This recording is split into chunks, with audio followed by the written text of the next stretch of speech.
Hello, and welcome back to As the Cauldron Bubbles podcast.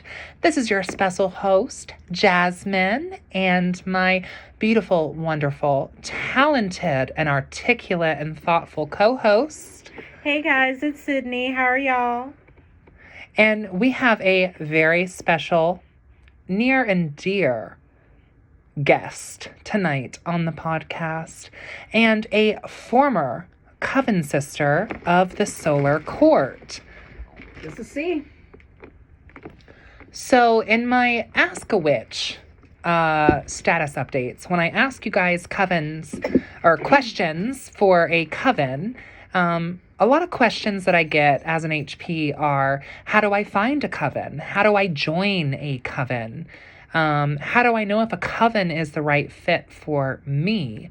But a question that I don't typically see being asked is, how do I leave a coven? How do I exit a tradition that no longer is serving me? How do I walk away from a group of witches or a tradition that I no longer want to be etherically or astrally bound to? And I'm very excited to be able to have this candid, real, and raw conversation with C tonight as someone who has left our coven. And I think that this conversation is going to be so genuine. And I think that's why I'm so excited about it, because C really did leave the coven with integrity.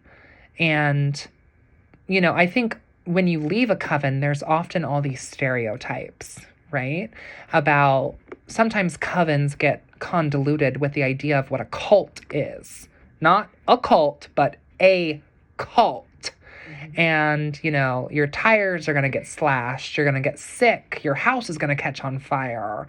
You're going to lose your job. You're going to start losing your hair. And all these terrible things that come along with... And I think, too, that in the modern world, you know, American Horror Story, specifically Coven, Fiona Good said when they were going to ignite Myrtle Snow on fire for displaying an act of violence against a member of the Coven, Fiona Good, while they were going to ignite Myrtle Snow on fire, she said, "When a witch betrays her coven, they kill her." And I don't think this is the source of the stereotype, but I think that a lot of witches, especially witches of our generation and of the millennial generation, or even Gen Z or Gen X, have this stereotype that, you know, it's almost like covens get convoluted with gangs or cults. And like, if you attempt to leave, nothing but misfortune will kind of bestow upon you. And as an HP, and as someone who is in a coven and feels strongly about covenry, I think that's so toxic for the culture of covenry. And it's a stereotype that we consistently need to make sure that we're combating in the physical, the digital, and the astral, right? Mm-hmm. Because I do think that this stereotype does exist. I think it would be foolish to deny the stereotype, because it is a stereotype, and like many stereotypes, they come from somewhere. So, see, where do you feel like this stereotype originates from, in your opinion? Well, when you look at covens, when people generally think of covens, it's very feminized. It's like a mean girl club. So if you look at Mean Girls, you know, you ditch out on us, we'll make your life a living hell type of thing. And like you said, it's a lot like gangs, or, you know, like the only way out is in a box. And, you know, it's such an oath that you have to take that you cannot leave. If you do, you'll be fucked. We'll be sure of it. And, you know, that's just not... It's like you said, like, if it's like that, then you're in a cult. So, I mean, my advice to anybody that's wanting to join a coven is go through everything and make sure that there are guidelines in place to leave. They do allow you to leave, because if they don't, then you're getting into a cult, basically. Mm-hmm. Absolutely. Yeah. Because I think, you know, and I'm pretty sure this was explained to you when you initiated. Mm-hmm. But I think for any coven, any organized coven, anytime you have someone who is going to initiate into a mystery tradition, someone who's going to initiate into a magical line, they should fully understand how they enter, Mm-hmm. equally as much as to how they are intended to leave. Mm-hmm. And I think, and I have Sydney here as well, so Sydney can chime in on this. And I think, within the solar court, within our coven, we very much keep the fourth power of the Magi, the fourth power being to keep silent. So in this episode, there will be some things that we just will not be able to discuss on the podcast.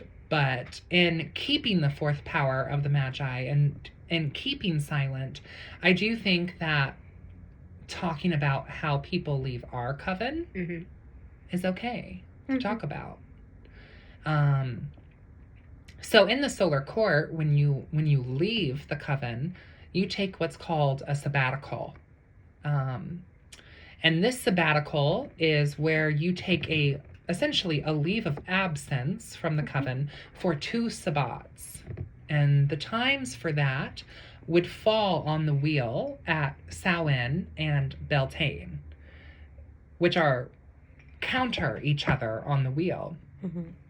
So when spring becomes summer, Mhm. and when fall becomes winter, in the between and the betwixt is the proper time to petition for Mhm. your sabbatical, which when you petition for a sabbatical, it should be granted, right? Like, it shouldn't be a question of, because I think the word petition makes it sound like you're applying to leave, but it should be granted. And when you take your sabbatical, you take an absence for 2 sabbats from the coven. Mhm. So you are not practicing magic or honoring a sabbat for 2 wheel turns. So for Samhain, that would be, Yule and Imbolc. You come back at Ostara, the spring equinox, the vernal equinox. And for Beltane, you would take a leave of absence at Litha and Lammas, and you come back at Mabon, the fall equinox or the autumnal equinox. And if you decide, even if you're already sure that you are going to cord cut from your coven, you do so at these equinoxes, at these points of equilibriums, because in the solar court, those 2 sabbats, those major solar holidays, are viewed in terms of equal light and equal dark, equal night and equal day. And it is a great time for new beginnings as well as endings. And I think, like with any social group, and a coven is not any different.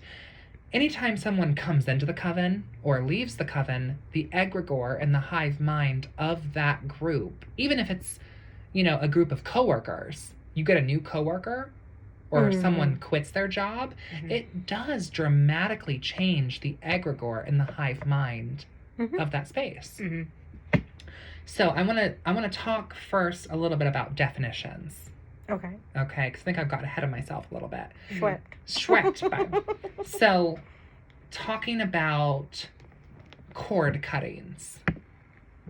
Mm-hmm. Can you guys, for those who are listening who might not be as educated or aware of what a cord cutting is, can you talk a little bit about what a cord cutting is and why cord cutting is a predominant part in the craft when it comes to leaving a coven?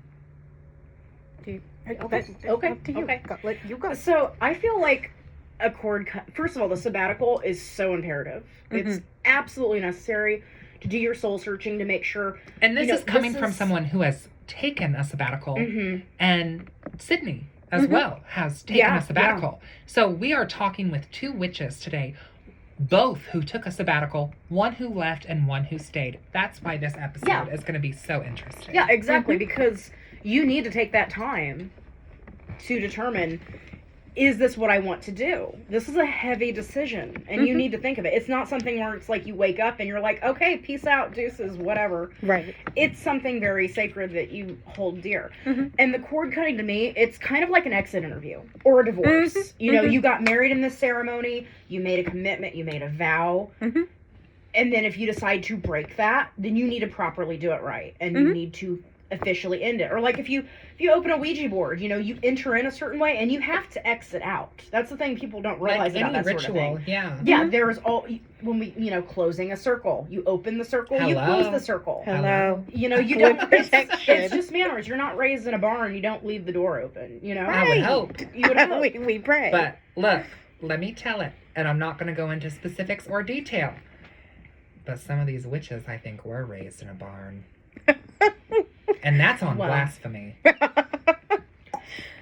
I feel like a cord cutting is essentially saying that I am no longer like, it is literally like a relationship of being like, I'm no longer in love with the egregore and the coven aspect. It's not that I'm not in love with all of these people and how I'm connected with you, but I'm disenchanted by, how we do the things that we do when it comes to the sabbats or how we do this and how we do that. Maybe I want to get more to my own thing.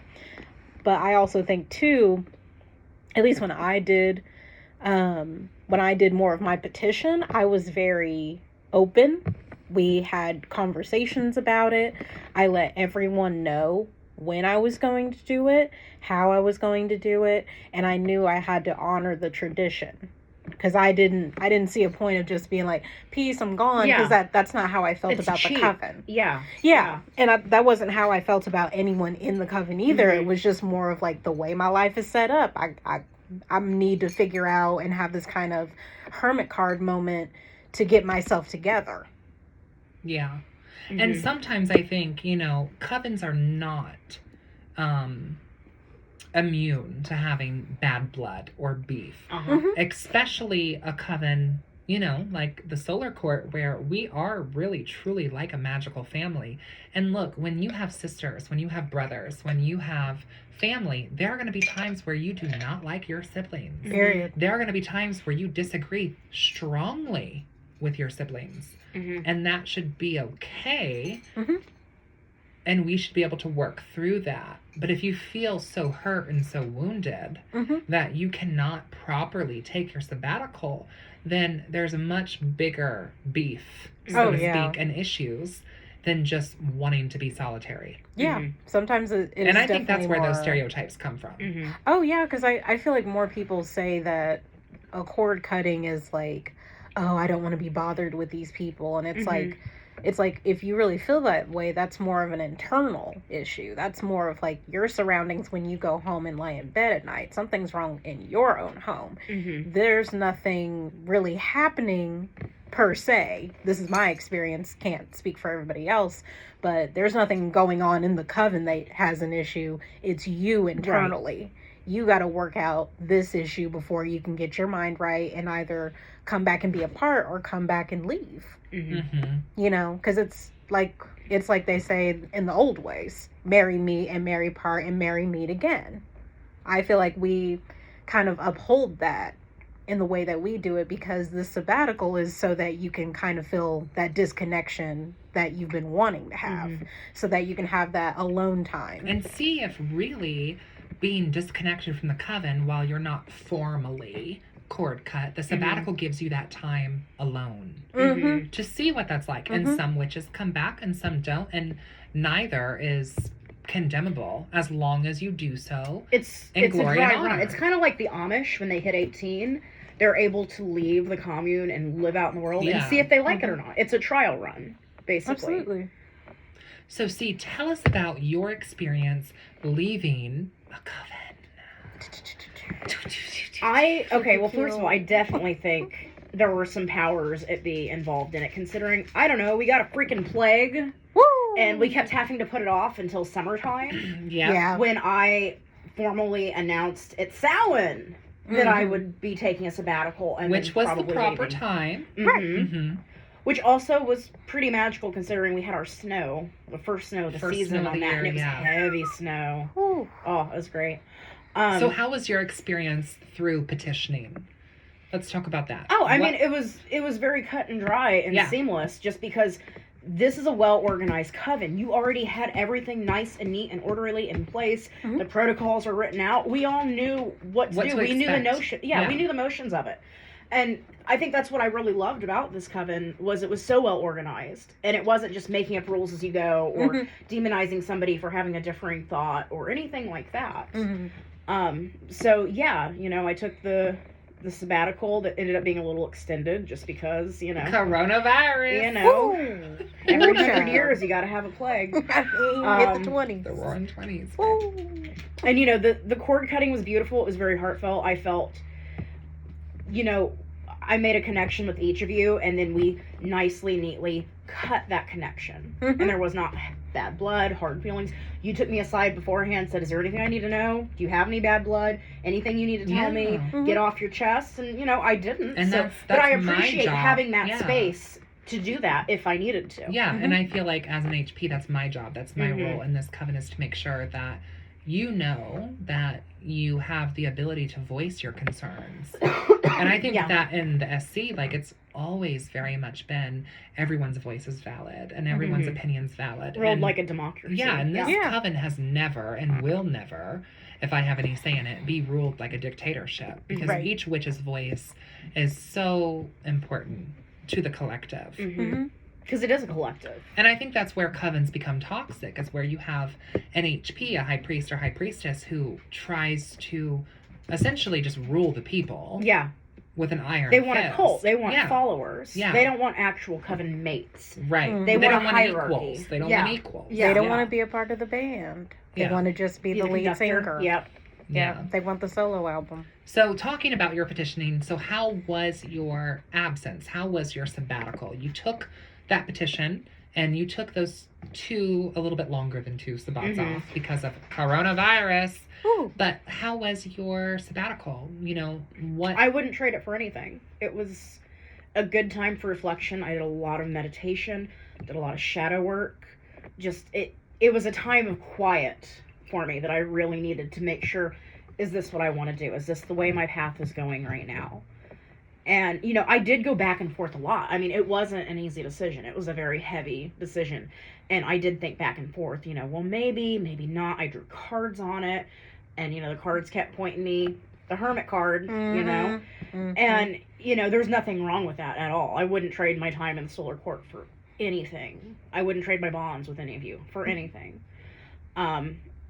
But, and just so you know, too, we're all still friends. Oh, yeah. Right. We're all still good Judys here. Yeah. I think people think when you cord cut, leave a coven, that's it. And it's kind of like, babe, we can still talk on the video chat. Go shopping. You want to, you want to look at dead stuff together. When the golf clubs open up again, go out for a little dance or two, have a drink or That'll something. have to happen. Too. The patron saint, So tell us about that sabbatical, though. Like, it was introspective and rewarding, and you pulled cards on it, and you thought deeply about, should I stay or should I go? Yeah, definitely. Yeah, because, it wasn't a decision I wanted to take lightly. This wasn't just some book club. This was a sisterhood. This was a bond. I felt tied to the collective, and I felt tied to each and every one of you. And, I wanted to make sure, am I doing it a service to anybody, including myself? Right. What are we going to do? So, a lot of that time, I spent so much time thinking, is this the right decision? Is this what I need to do right now for me? And, it ended up, I needed to. And it was tough, don't get me wrong. Because, it is like a relationship, and all breakups are hard, to an extent. But at the same time, we had that nice, healthy breakup where it's like, we're still friends. Yeah. And I think it really helped entering a coven where I was already friends with everybody to begin with, and we all jived well. At that point, we were all air signs. Yeah. Ooh. And, we can take a chat out sometimes.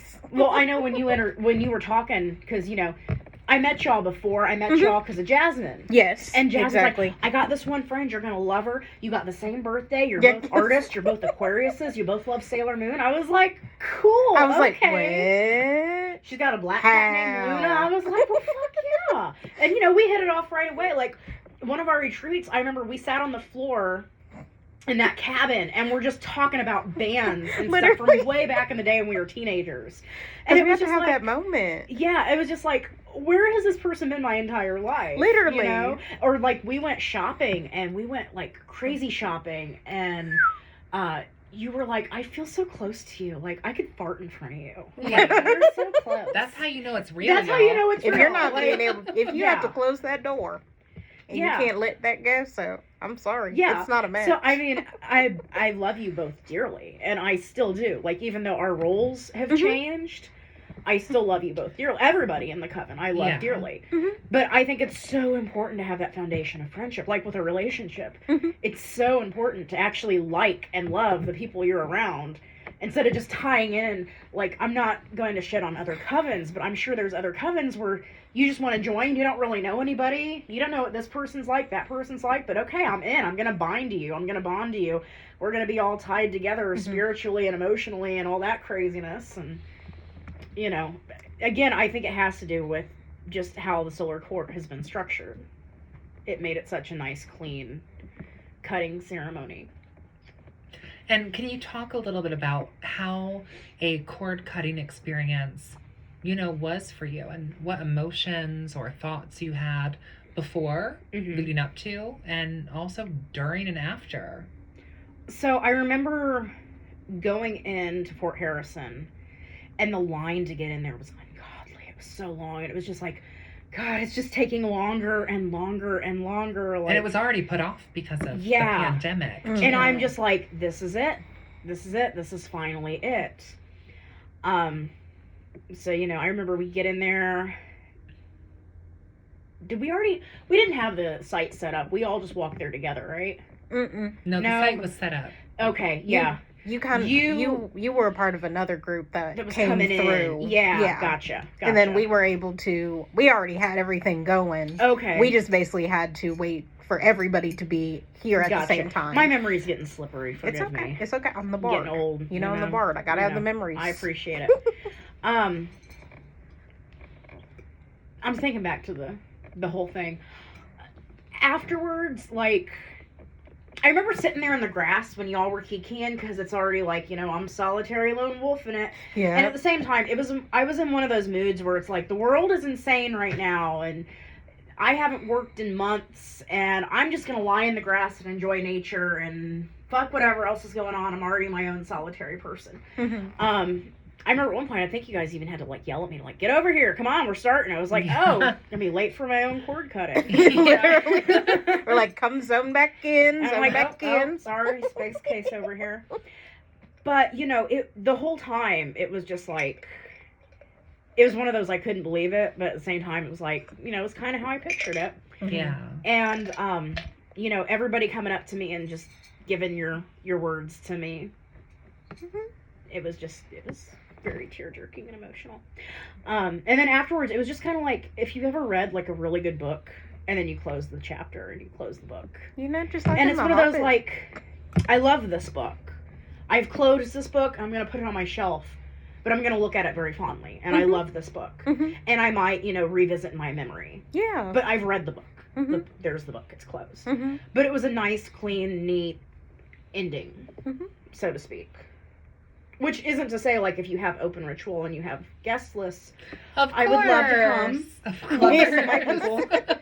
But, you know, at the same time, and like, you know you're welcome, too. Yes. Yeah. And I think that's something to be said about our coven, too, is that, like, you are never shunned. Yeah. You are never ostracized or othered or condemned. I wasn't leaving. excommunicated. Yeah. Right. It wasn't like, and I know that's kind of sad for some people, like, it's not as sensationalized. Like, there wasn't a big beef. No.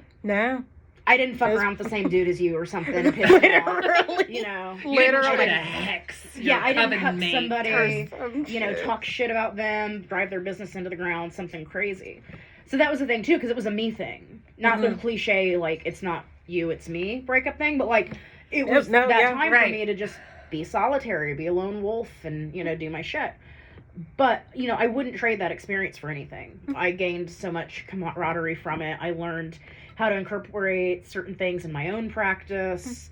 And, you know, I just enjoyed our time together. A lot of cherished memories there. So how has it been for you? And C and I were actually talking about this earlier privately, about how it's been like a year and a month since you took your sabbatical.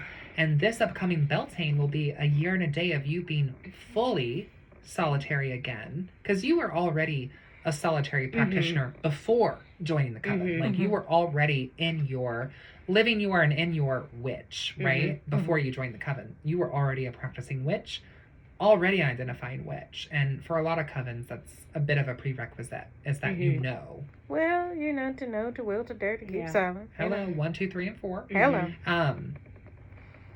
But this upcoming Beltane will be a year and a day since you've been fully solitary again. And this past Samhain, which we're pretty much in December now, so it's a year and a month since you took your sabbatical. And in keeping the fourth power, what can you share about essentially your good, bad, and ugly of being solitary, joining a coven, connecting to the hive of the coven, being part of that, and then taking your petition to take a sabbatical, taking that sabbatical, and then having your cord cutting, and then leaving? What has your magical life been for you personally as a witch who has kind of walked in both of these worlds between solitary, group, solitary? What does that look like for you? So, I mean, when I joined, I was looking for more direction, more structure, to learn more. And my God, or gods, or entities, whatever you want to say. Whatever these kids be. Expletive. I learned so much from the coven. I learned about traditions that I would have never thought to learn about. We would research gods and goddesses and cultural traditions, and we would do various traditions in accordance to the Wheel of the Year, which before this coven, I really didn't know much of Wheel of the Year. Honestly, sometimes I would look back at your tapestry just to make sure I'm like at the right one. You're like, wait, what time of year is it? I was like, what time is it? I don't understand. Yeah. What season are we in again? Because, there's 8 of them. Come on, guys. But I do appreciate that, because that helped me get so structured that when I left the coven, I'm still structured. Now, I'm not as structured as I was then. Like, you would have deadlines. You would have to, if it was your responsibility to make cakes and ale, you'd have to remember that. You'd have to remember your goddess sharing, or your god sharing, or, any other thing that you have to do for this at this certain time. So it did cause you to be structured, and it did give you the deadlines, and, that, and already working full-time and being busy in and of itself, that was a bit much, but I'm glad for it. Because that showed me I could do it. Well, and I always say, too, even nowadays with members of the coven, like, it isn't easy. It is very much to me a Two of Swords and a Two of Pentacles card. Because I primarily take care of my grandmother. I am a daughter. I'm a sister. I'm a best friend. I'm a high priestess. I'm a business owner. I'm a teacher. You know what I mean? Like, I also and you gotta have time for you. Time. People ignore that. You've got to have time for yourself. Absolutely. And so it is sometimes challenging for a lot of witches, I think, to balance the, how do I want to say this? The obligations that come with being in a coven and their everyday muggle life, maybe is how I'll say that. Your 9 to 5 muggle life, and your rest of your life is magical. Yeah, and see too, like, you ranked within the coven quite highly, and you had some obligations that maybe some outer ranking people maybe didn't experience. Yeah. C was highly sovereign within the coven, and definitely had to kind of oblige and take on some rules and regulations that other coven members didn't have that same expectation. Right. And that was all within your first year. Right. Of being Now, in the luckily, coven. I didn't step in like that, and it's like, boom, you have these responsibilities. Good luck. No, but So you were chosen and rose to Right. ascension quite quickly. Right. Which I'm glad I got the chance to observe it before it befell me. Yeah. And that in and of itself was very transformative with that experience. Just a lot of crazy shit happened in that time. But I'm grateful for it. It was like the accelerated course as far as my life path goes. But I mean, as far as like post coven, I've still stuck with some of that routine and that structure. Now, it's not as structured. It's very lax. It's very lazy. As you had pointed out, solar court goes more by cycles of the sun. Yes. My personal ritual time now is more by lunar. Lunar just works well for me. And lunar in the rituals, it yields results. So I'm just going to keep doing it. Yeah. But, you know, I've taken various elements I've learned, but then I've added to it, and I've really just customized and it made more. it your own. Yeah, exactly. So, but you know, we always have the cakes and ale. Gotta have a cake and ale. Look, if you don't have that, I'm kind of confused. Well, and I think the Esbats, the lunar holidays, typically there's 13 Esbats in a year, sometimes more, sometimes less. You know. Sabbats are solar holidays, aka the 8 turns of the wheel of the year, and Esbats are the lunar holidays, for those of you listening who might not be familiar with this occult terminology. You know, are Esbats a part of the solar court? Yes, they are, but they are encouraged to be much more personal. And I think that in the SC, like you having your own practice and being in your power of sovereignty as witch is already a prerequisite. You know? So within our coven, you can very much have your own practice, pray or not pray to your own gods. You know, have your own cultural or familial line of practice, but also flow into the hive mind. But primarily, if you were to join the SC, which when we say SC, we're talking about solar court, okay? And we can really only speak from our coven experience. Like, I can't talk about other covens because I've not been initiated into those covens. Right. And you're not part of them, so you can't speak on their behalf. Yeah, Right. Yeah. Exactly. It's kind of like the... But solar court kind of comes from, like, following the sabbats. And everything else kind of comes secondary to that. And it's very much kind of up to the individual witch to explore their interests. So, see, for you, as you are, you know, very much now a solitary practitioner and in keeping the fourth power, and I feel like I'm repeating myself in saying this, but, you know, well, what is the same and what is different now for you as you are no longer within the SC? Well, I mean, the biggest difference, of course, is going to be that sisterhood camaraderie is not there. Not to say it's left a gaping hole, because that hole has been filled with, like, the self-love and reflection. So it's not saying, like, oh, that's painful to me. It's kind of sad at times. Like, it's like, oh, you know, I miss when we would all just sit around and basically share our energy and create our egregore and do our thing. But at the same time, like, there is a sacredness when you're with yourself. And there's so many people nowadays, they don't want to be alone with their thoughts. They don't want to be alone with their self. And that's horrifying. Honestly, it's horrifying. Yeah. To think about that, because I've learned, at one point, I was one of those that didn't want to be alone with my thoughts, because I had just too much going on. And now I love it. So, you know, the solitary, it's kind of a prerequisite for that, is being able to be alone with your thoughts and sort your thoughts and to hone your focus in. So do you feel like that's not something for you that you were able to experience within a coven? Is that you felt like you couldn't be alone with your thoughts? Oh, no, not necessarily. I just have more time to be alone with my thoughts in a ritualistic setting. But, you know, as far as, like, the coven itself, like, I miss the camaraderie of it and the sisterhood, the community of it. And I have to ask, and I asked you this earlier when we were talking privately, do you feel like that sisterhood or that camaraderie can exclusively be found within a coven, or can it be found within a group of friends that isn't necessarily within the four walls of a coven? So that particular bond I'm speaking about solely is for a coven. Yes, we can all bond outside of the coven and all that, and it's great and it's wonderful and it's its own right, it's valuable, it's valid, all that. It's not quite the same. You think it's something of a higher elevation? There is a special bond in a coven with your coven mates that you don't really get anywhere else, you know. So, I mean, even if we all hung out and, like, sang the witch's chant and had a bonfire and had marshmallows, like, that would not be the same as that special bond and that headspace change as we would have during ritual. Yeah. Okay.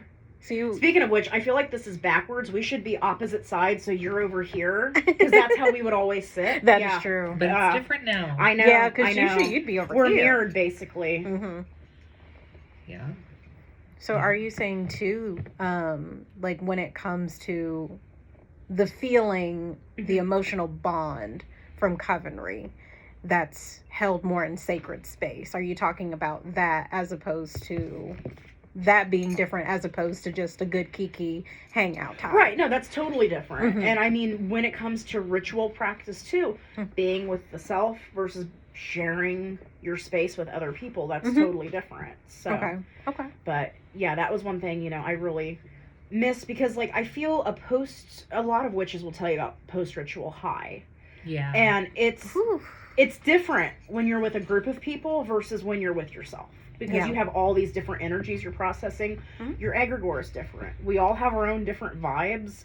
And, like if it's just me and you hanging out, or if it's the three of us, or just you and me, or just you two, it's different every time. Now, and real quick, C, can you kind of define in your own definition? Yeah. Egregore, because some people listening might not fully understand what an egregore is. So can you kind of, in your own words, define what you mean by that? So an egregore it's an entity, but it's not quite a sentient entity. Well, it kind of becomes a sentient entity, but it's man-made, essentially. It's made of our energies, our focus, all kind of put together as a group focus. Now, individual people can make an egregore too, but an egregore is going to be a little more custom, I would say.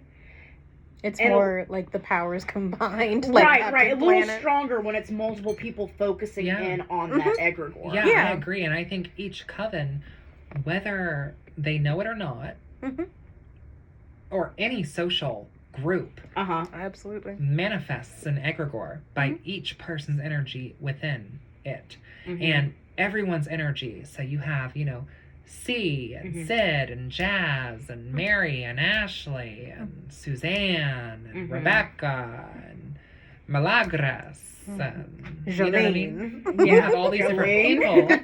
Jolene.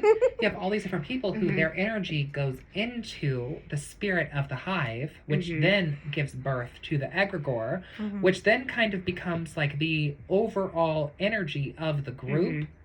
With a different facet Of each person. contributed from each person. Like Herbie, if you will. Or like a child, you have bits of your dad, bits of your mom. Well, in here you have multiple moms and dads. Or And so they the typically egregore does. protect the group. Uh-huh. So that's why I think when each person comes and goes, it dramatically changes the group and the energy, because the egregore dies and Or just becomes goes through a reborn. personality shift almost. Yeah. Yeah. It's like death and rebirth, like hoof and horn. All that dies shall be reborn. Period, Poe. It's the phoenix. So, would you say that is the bad or the ugly? No. It's just missing that connection of covenant. Like I told you the other day, I wouldn't necessarily say it was bad. It's just a little bit of sorrow, just a little bit of like, it's like thinking about a parent that's passed, but like at the same time, there's a quote on grief about, your heart's healed when the mention of their name brings a smile to your lips instead of a tear to your eye. Yeah. It's kind of one of those. So like, it's like, oh, that's a little sad, but it's not like a bad, like, do I regret this decision? Was it that bad? No. I think the ugly would be me missing your cookie Oh, the brownie brownie things. Oh my god. Well, when you make them in muffin form, it's just real simple. Yeah. And I mean, I do love the A little beauty kitchen witching, Okay. if you will. Yeah. of everybody contributing to the ritual. I miss the beauty in that. Mhm. I miss how you would always have everything set up all pretty. We'd have our Ooh, candles that's and my our job, sage. babe. Like I do it myself. You're like, But hello, it's so Venus. nice when you get to see other people's creative efforts put into something all together. Yes, So, I mean, because absolutely. don't get me wrong, I throw down when it comes to altars and getting things ready for cakes and ales and candles and incense and all that. But it was just really cool seeing you do it and just create a vibe, create a space. Mhm. So, like, I kind of miss that and just seeing everybody else's contributions to it, too. Because every time I feel like this is like super cheesy, but you guys know the videos where they have a wedding and the groom sees the bride for the first time and you look at his face and he's just like so full of awe. That's how I would feel every time I would come into the room and see how everything's set up, and it's just like, she's beautiful. You know? You're like, we did it again? Yeah. Wow. Different spot, same feelings. So I mean, that's the difference there. You know, I can still like chug some cakes and ale and get pretty jacked up by myself, so I can do that. So we had some pretty fun times afterwards, like that time we ordered pizza. Oh. And played Duck Duck Goose out in the middle of the street. Got to. Got my phone broken, but you know. It was time for a new one, apparently. It really, I hated that phone anyway, so you know. Power of Turnabout and fair attraction, play, you know. You know. So, I mean, for the most part, though, I wouldn't say there was necessarily bad or an ugly. It was just a phase of my life that I went through that I needed to experience, and I did experience. It was a very rich, rewarding experience. And then I went on to the next, you know? And what is the next for you? I mean, the next, I probably do see myself being solitary. Probably shaping my skills a little more with tarot and various other forms of divination.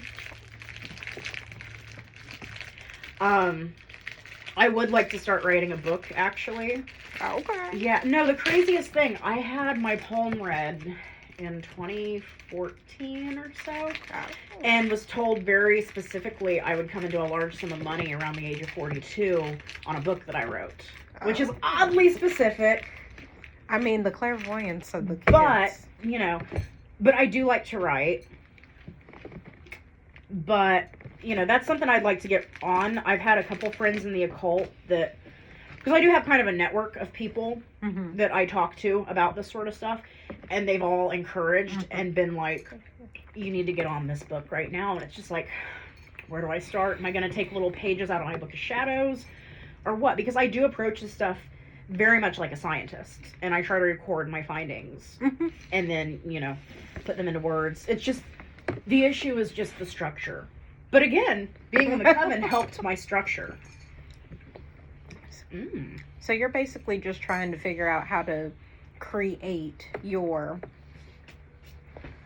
Aquarian dynamic of what you know, your to know, into book form in a way to establish this is how I process my journey of whatever that topic ends up being for you. Right. So I'm hoping that the Sun Aquarian lone wolf mad scientist will be helped with that Capricorn Mercury very structured traditional thinking. Like if I can marry those two and just get those in sync, I think the book will happen. And would you see yourself ever in the future being part of any sort of coven moving forward? Do you think that that's something that you would like to sort of leave in your past, or do you see yourself potentially revisiting covenry, whether it's SC or any other sort of organized magical tradition? I mean, if they wine and dine me right, maybe. You know, if the offerings are given, if the offerings are made. I'm kidding, but you know, it's like I had said in the other podcast that this sort of stuff is fluid. And, you know, I'm a chaotic bitch, you know? I don't know what I'm doing next week. Someone asked me my plans for next week. I don't know, you know? I just kind of go where the wind blows me. But sure. I'm open to anything, honestly. And if I find, because I used to be pretty stubborn in my youth, but as I'm getting older, I'm heeding signs a little more and being like, okay, I get it. You're pushing me this way. Fun little side fact, COVID kind of like shifted my life. Because I was actually going to go meet somebody in Michigan right before lockdown. And inside, I knew it wasn't right, but I was like, no, I'm doing this. I'm doing this, and I'm going there right now. And not to give, like, biblical allegories here, but, like, Jonah and the whale, the universe was like, no, you're not. You're going to Nineveh. Peace. And, yeah, my flight got canceled, and my Airbnb got rejected and all that because of COVID. So, like, the plague, it had to take the power of a plague to stop me because I am very strong-willed. So I've learned to kind of heed signs a little more and like, you know, because, you know, I do something and the universe is like, no. I'm like, but yeah, what if? The universe is like, no. And it's like, but I'm going to. And the universe is like, no, bitch, you are not. No, and it's done that to me several times. You know, I'll get tarot readings saying, "Hey, don't do this," or I'll have very vivid visions and dreams being like, "Don't fuck with this person," and I'm like, "But what if I fuck with this person?" But what if? Yeah, like I know you told me not to, but I need to find out firsthand. But why? Because literally, that's the thing I do. I fuck around, I find out. And I'm learning, I'm getting older and wiser and learning, you know, maybe I don't need to fuck around and find out. Not on Just every time. Just leave it be, you know? So, like, to answer your question, I don't know. Maybe. Maybe not. I don't know. Because we're Let's not see. there. Let's That's see what the future. spiral gives us. Yeah, you know? exactly. So what advice, C, would you have for maybe people who are interested in covens? Mm-hmm. What would you tell them? Research. Get to know every single person in this coven. Get to know their background. Get to make sure that they weren't into some shady shit, be it physical or spiritual stuff. Like, get to know them. Because you're going to be bound to these people. Magically. And what Magically. what does that mean, to be bound? Well, you've got your loyalties. You've got a bond to them. You have a duty to be there for them always, just like a fraternity, sorority, but also spiritually. So if you do some shady shit magically, it's going to affect your sisters and your brothers. Yes. And if one of them does it, it's going to affect the rest of you too. You're all tied together on a rope. If one of you jumps off the mountain, y'all might fall off. Maybe not. Maybe you will. So we're talking about more of, now, before we, essentially, your bestie. You know, whoever ends up being your bestie, you need to know your bestie before you call them your bestie. Yep. Exactly. You know, I also think that's very then- much a trust thing too. Yeah. Like, do I like You gotta these make sure, people are these just people because? worth trusting? Yeah. Yeah, exactly. Yeah, like, 'Cause is this a long term? Trust isn't something you just give out. Trust has to be earned. Mm-hmm. Mm-hmm. And, you know, into my second little bit of advice here is research your coven, not just the individuals, your coven. And check their guidelines. See what's in place. What's the protocol for XYZ? I remember when I joined extensively, you talked to me like, hey, you have a problem with Sydney. You guys need to work it out. You don't go running your mouth to another coven mate or even to you. We work it out first. If that can't be worked out, then we come to you. Mm-hmm. Mm-hmm. You know, so there's got to be protocol. There's got to be structure. Don't join a coven that's sloppy. Don't join a coven that's got just no structure to it because you're going to get burned. That's why I love this coven too, because there was a nice, easy You know how to sequence enter, of things you need to know do how to exit. leave. Yeah, exactly. Exactly. So that leads me actually to my next question Mhm. is what advice would you have for someone who seeks to exit a coven? Now, every coven is different, and not every single person listening is going to be in the solar court. But if someone wants to leave a coven, Mhm. and they came to you and they said, see, I'm struggling with my coven for whatever reason, Mhm. and I want to leave, but I don't know how. Mhm. What would you say to that person? Why? Why do you not know how? Have they not laid this out for you? And if they've not, that right there is a red flag. There needs to be a clear-cut method to leave a coven. Just like when you get married, there is a clear-cut order of operations to go through to get a divorce. Mm-hmm. You know, you're not stuck in it for life, and if you are, again, you are in a cult. Mind your mouth, and that's really hard for me personally. You know, you don't want to burn bridges. You don't want to be nasty. You don't want to say things you'll regret later. Don't do that. Be respectful. Realize what you're doing is very serious and very heavy, and it's not a decision just to be taken lightly. And, you know, hopefully, if you're in a coven that does have a sabbatical period, take it. Definitely. Be absolutely certain you want to leave. And, you know, do divination, shadow work. Like, how would you know that you want to leave? Ooh, I think that depends. Yeah, I mean, for me, it's a lot of soul searching and divination. Of course, if there's red flags, and you definitely, like, you know, if you're being abused by somebody or somebody's just treating you shitty and the HP doesn't really care or something like that, then yeah, that's definitely a sign you want to leave. Or even if it's like, you know, is this still serving me, or do I want to do something different? You know, do I want to be solitary? Mm-hmm. You know, it just varies by each individual. But, you know, it's one of those, like, know thyself type of things. I think it's also knowing, like, the kind of like the hive mind is one thing. Mhm. Because I remember I struggled with that before taking my sabbatical, was like understanding the hive mind. But when it came to like magical traditions, this was like my first go around. Mhm. So I didn't know what dynamics were. I'm also an only child, so I don't know anything about sisterhood Mhm. in the sense of like your bloodlines. You know what I mean? I'm like, Mhm. I don't know, what do you mean? I don't want to really talk about that with you. I'm like, how dare you? I don't know. Like, you know, I had to basically learn how to have sisters Yeah. and Gotta learn to trust. share. Yeah, and sharing is not caring in my book. So I was like, excuse me, what? You What gotta do you wait mean? your turn. You Right. know? I was like, wow, like, Hey, she's talking now. Okay, let your sister talk. right. It's like, what? Listen for what? But I think that I know I struggled with that, but I feel like it's kind of like, is your voice not being heard, or do you not know how to speak to these people? And I feel like that's a big thing, Mhm. is like communication. Oh yeah, That's 'cause very it's, much your air. It's again, it's like a relationship. You have to Mhm. have communication, Mhm. just like you have to have that baseline of friendship too. In my Exactly. opinion, anyway. Mhm. Absolutely. I wouldn't want to join a coven with people I really didn't know or didn't really feel a bond to or anything. Because I mean, if I wanted that, I would just go to a church. Come on. You heard it here first, coming at you live and in full color. I think it also speaks to like the type of dynamic you'll have, because it's kind of like, if you know the coven that you're interested in petitioning for and doing that work to understand them, are they a work-based coven? Are they good at a good two of pentacles or a good two of swords, of being like, hey, this is what we do, but this is what we do in our fun time. You want to come to the barbecue? You want to come hang out? Post corona, of course. Mhm. But you know, you have to really know who you're dealing with.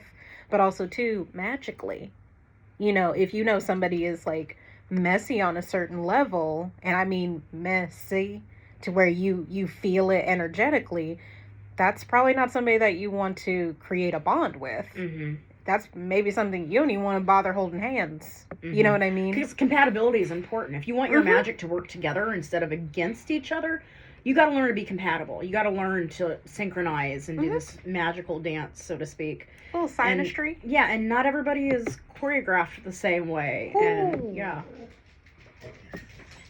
So how do you feel like... Oh, Zena. What is it, baby? Hey, baby. Who are you barking at? No one's here. The shadow So- people. How would Probably. you feel, you know, prior to joining a coven versus being in a coven versus leaving a coven? What does a high priestess mean to you? A high priestess is kind of like a PTA mom. I think those might have been your words, even. You kind of structure us. You get us. Get all the ducks in a row. Yeah, you kind of. If we're all kind of talking at once, you're the one that's like, quiet, people, come on, we got to start this thing. The referee. Yeah. The referee at some parts. You know, you're that goose at the very end point of the V, leading us. We're all still geese. We're Helens, you know. You know the good Helen. Come on, Helen. Helen. But, you know, it's not like it's a hierarchy where you're above us. You just, No. you're kind of our Not at all. sheepdog. You kind of rally us. It's the shepherding. Yeah. It's the No, bridge. I don't like that analogy because of sheep, so let's just stick to the goose. Yeah, the geese. I like the geese analogy. You know, you're just yeah. The geese take center their time. point.